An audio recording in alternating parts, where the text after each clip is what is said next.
En este video vamos a ver un resumen de la historia de las computadoras desde el ábaco hasta los celulares. Lo primero que haremos será dividir esta historia en dos partes, la historia de las calculadoras y la historia de las computadoras. Y cada una de estas dos partes va a estar dividida en generaciones. Empecemos primero por la historia de las calculadoras.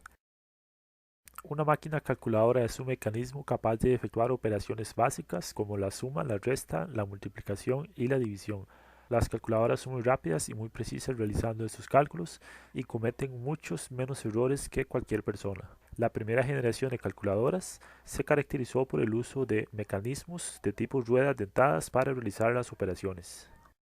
Entre las primeras máquinas calculadoras se encuentra el ábaco, el cual es muy antiguo, inclusive mucho antes de Cristo ya se utilizaba el ábaco, pero no fue hasta cerca del año 1600 y resto que se empezaron a utilizar otras máquinas calculadoras como la regla de cálculo, la regla del deslizante, la calculadora pascalina y el ciclogrado, entre muchos otros.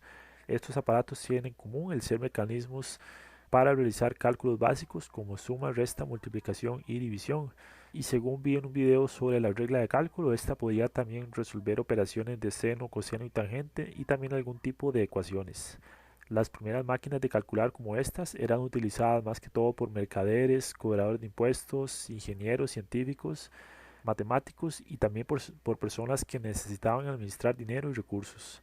Todo eso requiere cálculos matemáticos y una buena parte de esos cálculos se realizaban con las primeras máquinas calculadoras que existieron. La segunda generación de calculadoras también eran máquinas capaces de realizar múltiples cálculos aritméticos y en algunos casos también podían almacenar números en algún tipo de memoria o registro mecánico. La principal característica de las calculadoras de segunda generación y que las separa de las calculadoras de la primera generación es la capacidad de realizar cálculos largos con muchos números, con muchos factores y de manera completamente automática. Esto se realizaba gracias a un sistema de tarjetas perforadas. Este sistema de tarjetas perforadas fue adquirido a partir de una máquina de tejer, la cual fue inventada en el año 1801 por el francés Joseph Jacquard. Esta máquina de tejer funcionaba como algún sistema automático donde los huecos en una tarjeta le marcaban a la máquina dónde poner las costuras y de esta forma se lograba la creación de patrones de muchos tipos y de gran complejidad de forma completamente automática. Para ser honesto, yo no comprendo bien cómo funcionaban estas tarjetas perforadas. Por supuesto que hay mucha información en internet y vi varios videos sobre cómo funcionaban, pero no he logrado entenderlo realmente tanto como quisiera y tanto como se necesitaría para yo poder crear algún sistema similar a partir de tarjetas. Entre las calculadoras de segunda generación se encontraban la máquina analítica del británico Charles Babbage, la máquina diferencial también del británico Charles Babbage, la máquina tabuladora y la calculadora millonaria. Estas máquinas calculadoras se utilizaban más que todo para fines científicos y tecnológicos. Por primera vez, varios problemas matemáticos fueron resueltos por estas máquinas cuando al ser humano le resultaba imposible ya que requería una cantidad enorme de cálculos matemáticos, habrían tardado días realizando cálculos y por supuesto una persona que realiza tantos cálculos se equivocaría muchas veces, por lo cual era en términos prácticos imposible resolver ciertos problemas matemáticos que estas computadoras pudieron resolver. Además es importante destacar aquí lo que hizo la máquina tabuladora, ya que esta máquina fue mucho más que una calculadora, también era una especie de sistema de archivo que se gestionaba de manera rápida y automática, lo que permitió la realización mucho más rápida y de forma mucho más oportuna del censo de los Estados Unidos del año 1890. Gracias a este hito que se realizó por medio de la máquina tabuladora con el censo, las computadoras se ganaron un lugar para el futuro. Las computadoras tienen un funcionamiento más complejo y más amplio que las calculadoras. La primera generación de computadoras se caracteriza por la lógica binaria y por la lógica booleana. Además, estas máquinas combinaban un funcionamiento eléctrico con los típicos tubos de vacío que se utilizaban en aquel tiempo y también utilizaban el viejo sistema de tarjetas perforadas que se utilizaba desde la segunda generación de calculadoras mecánicas. Estas máquinas eran muy grandes y muy costosas y fueron empleadas más que todo para propósitos científicos y militares, por lo cual solamente los gobiernos de las potencias y sus empresas más grandes podían acceder a estas computadoras. En el campo científico militar destaca el uso de la computadora en el proyecto Manhattan para crear la bomba nuclear y también en el campo de la criptografía y de la guerra Destaca el uso de estas máquinas para descifrar las comunicaciones enemigas. Además, en Estados Unidos se continuaron utilizando las computadoras para la realización de los censos. Entre las principales computadoras de la primera generación se encuentra la máquina de Alan Turing, las computadoras Z1, Z2, Z3 y Z4 inventadas por el alemán Konrad Zuse, las computadoras Mark I creada por la empresa IBM de Estados Unidos y también la computadora Colossus Mark I y Colossus Mark II. Estas computadoras se crearon en Inglaterra con el fin de romper el código de las comunicaciones de Alemania en la Segunda Guerra Mundial. También destaca la computadora ENIAC, que fue utilizada también con propósitos militares. Solamente unos pocos años después apareció la segunda generación de computadoras. La principal característica de esta generación fue que se sustituyeron las válvulas de vacío por transistores electrónicos. Las válvulas de vacío eran muy grandes, consumían energía y producían mucho calor. Esto significaba que las computadoras de primera generación eran tan grandes como un cuarto de máquinas entero y consumían mucha energía en sus sistemas de enfriamiento. Sin embargo, con la aparición de los transistores electrónicos, se hizo posible que las computadoras fueran mucho más pequeñas, más baratas o no tan caras al menos, y mucho más potentes.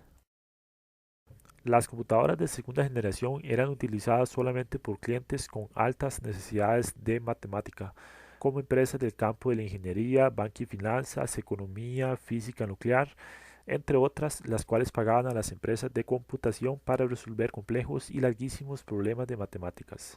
Esto además del uso militar, la cual siempre ha empleado las computadoras más potentes, la industria militar por supuesto. Las computadoras de segunda generación se caracterizaban por la necesidad de reprogramarse cada vez que se necesitaba resolver un problema diferente. Es por eso que las empresas no compraban una computadora porque muy pocas personas realmente podían utilizar estas computadoras. Por eso lo que hacían era pagarle a una empresa de computación como IBM, por ejemplo, para realizar sus cálculos matemáticos y resolver los problemas matemáticos que ellos tenían. Estas computadoras carecían de un disco duro, no tenían una forma de almacenar grandes cantidades de información como si lo tienen las computadoras de hoy en día. Y tampoco tenían alguna forma de transmitir, como un disquete, un CD, un pendrive, no tenían una forma de transferir la información de una computadora hacia otra. Lo único que tenían era algo parecido a las tarjetas perforadas o a una especie de cilindro en el cual se almacenaba más que todo los resultados de las operaciones que se realizaban.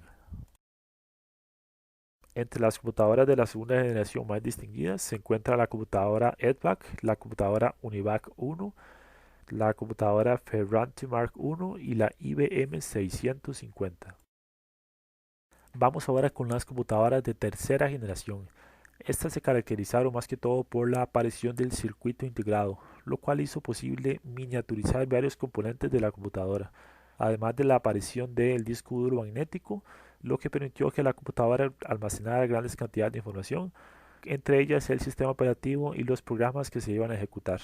Esto hacía posible que muchas más personas utilizaran las computadoras porque no era necesario programar y reprogramar la computadora cada vez que se iba a realizar una función diferente. La cuarta generación de las computadoras se caracterizó por la aparición del microprocesador y por el auge de la computadora personal. No fue realmente hasta la cuarta generación de computadoras que las personas normales empezaron a tener computadoras en sus casas, y no solamente altos científicos y altas universidades y agencias gubernamentales. En esta generación existía el disquete, que era un dispositivo para almacenar información y para poder transferir información de una computadora hacia otra, y se utilizaba para instalar programas en las computadoras. También habían libros y revistas que se publicaban donde la gente podía programar, podía transcribir lo que leían ahí y podían crear un programa, y así podían ejecutar algún juego o algún programa básico en sus computadoras. El avance tecnológico que marcó la quinta generación de las computadoras fue el microprocesador, y por el auge de la computadora personal ya a un nivel mayor. Aunque imagino yo que en los años 70 realmente nadie tenía computadoras, al menos en mi país. Supongo que esto era más que todo en los Estados Unidos. Posiblemente en mi país en los años 70 solamente las universidades tenían computadoras todavía. Pero en un país desarrollado como Estados Unidos ya eran muchas las personas que tenían computadoras en sus casas. Además, en esta generación las computadoras solo podían funcionar en inglés, y esto era un problema para personas de otros países que no hablaban inglés. Si desean saber cómo se solucionó este problema, de hecho yo creé un video hace poco hablando de este tema sobre cómo se solucionó hace muchos años el problema cuando las computadoras solamente podían entender y solamente se podían codificar en inglés. Entonces voy a dejar el enlace para ese video en la descripción de este video. La sexta generación de computadoras es la que tenemos actualmente y comenzó a principios de los 80. Esto quiere decir que la actual generación de computadoras lleva ya casi 40 años de existir. Y no significa esto que las computadoras no hayan mejorado nada durante todo ese tiempo, es solo que la tecnología no ha cambiado mucho. Desde los años 80 el avance en las computadoras se ha basado más que todo en la miniaturización de los transistores. Basta hasta llegar a colocar millones de ellos en un centímetro cuadrado, pero no ha sido necesario inventar algo nuevo, algo que cambie mucho la arquitectura de las computadoras, como lo fue el microchip o el circuito integrado. Algunas personas dicen que la sexta, o quiero decir que la séptima generación de computadoras ya está en desarrollo y que serían estas computadoras cuánticas que ya existen algunos prototipos. Sin embargo, hasta que realmente no exista esta opción en el mercado y no sean estas las computadoras que se utilicen, pues continuaremos en la sexta generación de computadoras. Gracias por ver este video, hasta la próxima.